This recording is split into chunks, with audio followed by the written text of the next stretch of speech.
Assalamualaikum warahmatullahi wabarakatuh.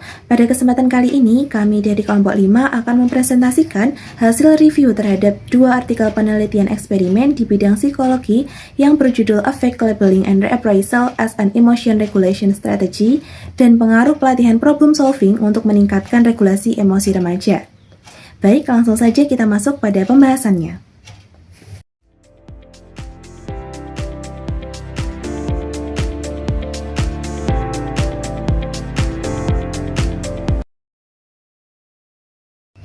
Regulasi emosi merupakan suatu kemampuan penting dalam mengelola dan merespon berbagai emosi negatif di kehidupan sehari-hari.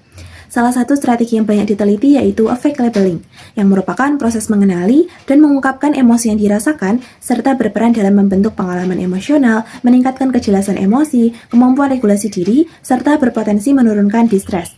Terdapat pula strategi reappraisal yang merupakan strategi kognitif untuk mengubah cara individu dalam menafsirkan suatu situasi agar emosi negatif yang dirasakan dapat berkurang. Meskipun kedua strategi ini dianggap efektif, namun hasil penelitian sebelumnya menunjukkan temuan yang tidak konsisten, di mana affect labeling terkadang dapat mendukung reappraisal, namun dalam kondisi lain justru menghambat. Selain itu, efektivitas keduanya juga diduga dipengaruhi oleh faktor waktu.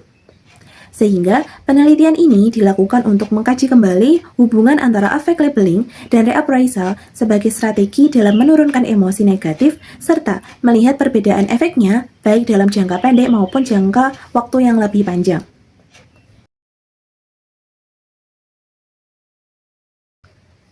Selanjutnya adalah identifikasi variabel. Variabel bebas dalam penelitian ini yaitu strategi regulasi emosi yang dimanipulasi oleh peneliti, yaitu affect labeling dan reappraisal. Kedua variabel ini masing-masing memiliki dua kondisi, yaitu ada dan tidak ada, sehingga akan menghasilkan 4 kelompok perlakuan, yaitu yang pertama kelompok look atau melihat, yaitu tanpa perlakuan, kemudian kelompok kedua adalah affect labeling, kelompok ketiga adalah reappraisal, kelompok keempat adalah affect labeling plus reappraisal. Sementara variabel terikat atau dependent variable yaitu tingkat emosi negatif yang dirasakan oleh partisipan setelah diberikan perlakuan. Variabel ini diukur berdasarkan respon subjektif partisipan terhadap stimulus emosional yang telah diberikan. Sementara confounding variable atau variabel pengganggu pada penelitian ini tidak disebutkan secara eksplisit.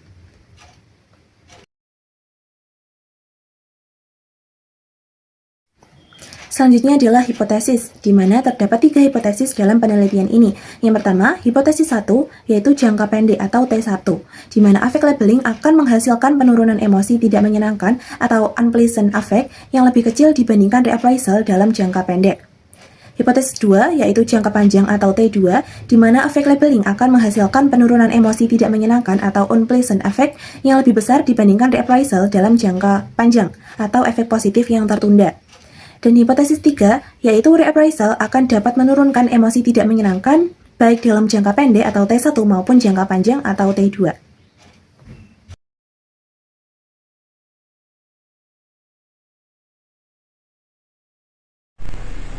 Nah, baik, selanjutnya yaitu ada metode. Yang pertama yaitu partisipan atau subjek penelitian. Nah, yang pertama itu ada karakteristik dan juga rekrutmen partisipan. Nah, pada studi yang pertama, penelitian ini itu melibatkan 190 partisipan dewasa yang direkrut melalui platform Amazon Mechanical Turk. Nah, dan mengikuti penelitian secara daring menggunakan kuesioner. Nah, seluruh partisipan itu berusia minimal 18 tahun, mampu berbahasa Inggris dengan lancar, serta memiliki kualitas. Nah, yang kedua itu ada proses seleksi dan juga eliminasi partisipan. Sejumlah partisipan itu dieliminasi karena tidak menyelesaikan sesi penelitian, mengikuti lebih dari 1 kali, atau memberikan respon yang tidak valid dalam tugas affect labeling maupun reappraisal. Nah, selain itu juga partisipan juga memberikan jawaban yang sama secara konsisten, juga tidak disertakan dalam analisis akhir penelitian. Nah, ketiga ada jumlah partisipan akhir.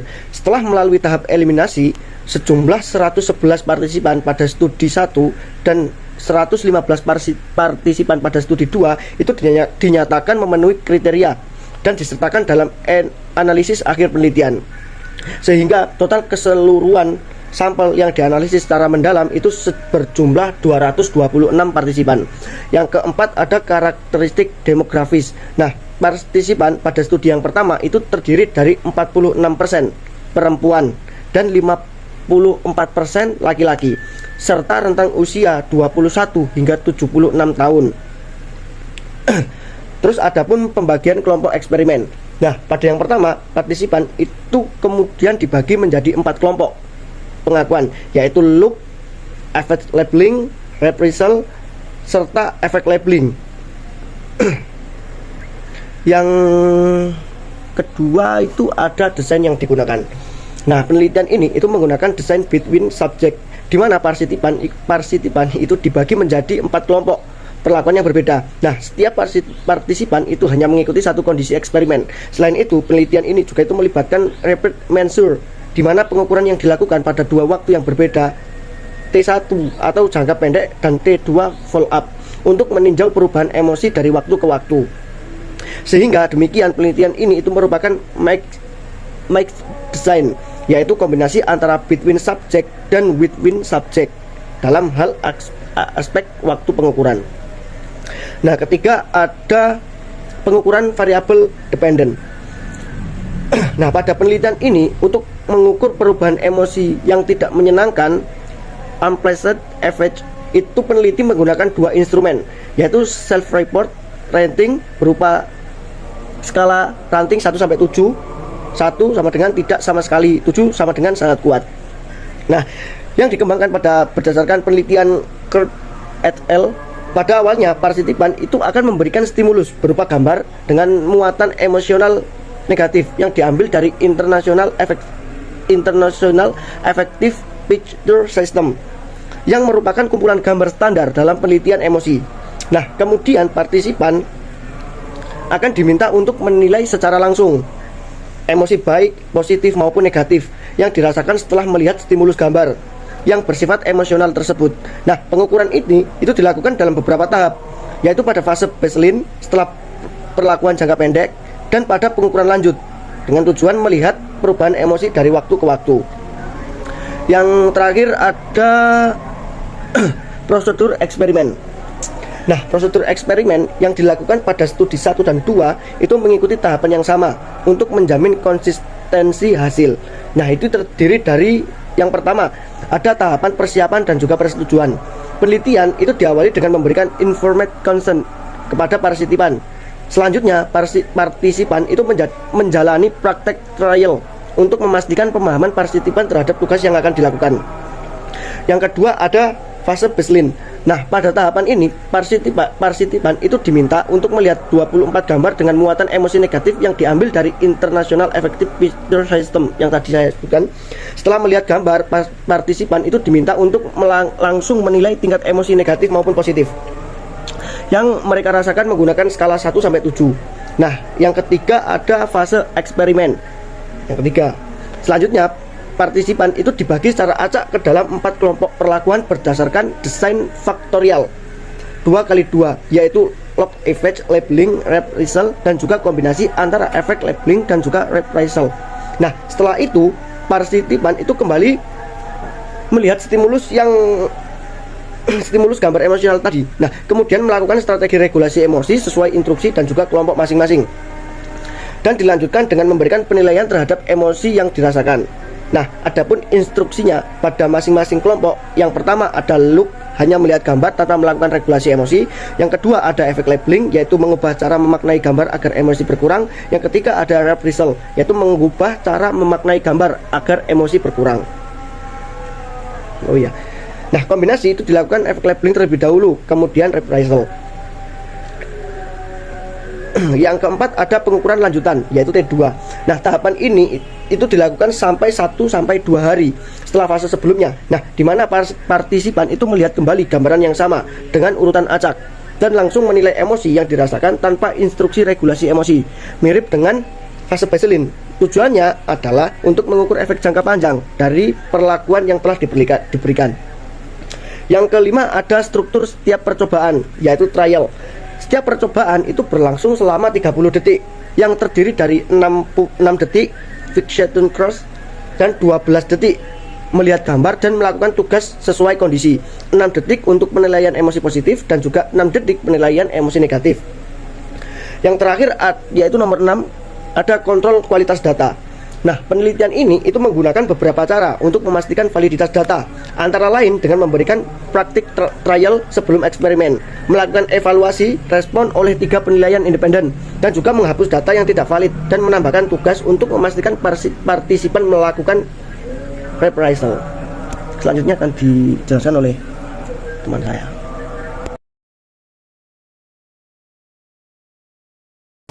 Hasil eksperimen ini menunjukkan bahwasannya strategi represial ini mengubah cara berpikir terhadap suatu situasi. Orang yang menggunakan strategi ini merasa emosinya lebih membaik dibandingkan yang tidak menggunakannya. Sebaliknya, efek labeling itu sekedar memberikan label ataupun menyebutkan emosi yang dirasakannya, tidak membantu emosi negatif. Bahkan dalam beberapa kondisi justru bisa membuat emosi semakin kuat. Menariknya, kalau represial itu dilakukan setelah efek labeling, hasilnya malah kurang efektif dibandingkan langsung menggunakan represial. Artinya, efek labeling bisa mengganggu proses pengelolaan emosi yang lebih efektif. Untuk kombinasi keduanya, hasilnya juga tidak lebih baik daripada hanya memakai represial saja. Sedangkan kelompok yang tidak melakukan strategi apapun tidak mengalami perubahan emosi. Terakhir, efek positif represial hanya terasa dalam jangka pendek daripada jangka pendek dan tidak bertahan lama saat diukur kembali di waktu berikutnya. Selanjutnya, pada kesimpulan kali ini mengenai strategi represial itu lebih efektif untuk menurunkan emosi negatif atau tetapi efeknya hanya sementara dan tidak bertahan lama. Sebaliknya, efek labeling tidak efektif, bahkan bisa membuat emosi negatif semakin meningkat dan mengganggu strategi lain yang sebenarnya lebih membantu. Maka oleh karena itu, memilih cara mengelola emosi tidak bisa sembarangan, harus disesuaikan dengan tujuan dan kapan strategi itu digunakan.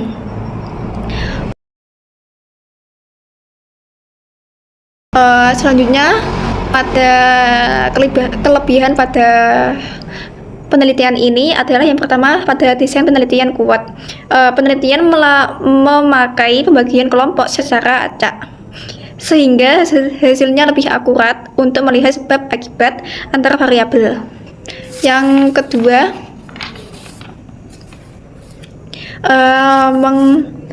pengukuran lengkap jangka pendek dan jangka panjang. Tidak hanya melihat efek langsung, tetapi juga efek setelah beberapa waktu, jadi hasilnya lebih menyeluruh. Yang ketiga, ada data lebih terpercaya. Menggunakan gambar standar dan penilai independen serta prosedur yang ketat, sehingga data yang dihasilkan lebih valid dan konsisten. Selanjutnya, yang keempat, ada pengulangan penelitian ataupun replikasi, yaitu dilakukan dalam 2 studi berbeda untuk memastikan hasilnya benar-benar konsisten, bukan kebetulan. Pada intinya, kelebihan ini yaitu penelitian ini kuat dari segi desain pengukuran, kualitas data, dan konsisten hasil. Tidak hanya kelebihan saja, tetapi juga ada kekurangan. Pada penelitian ini memiliki kekurangan, yaitu secara sederhana kekurangan penelitian ini adalah efeknya tidak bertahan lama.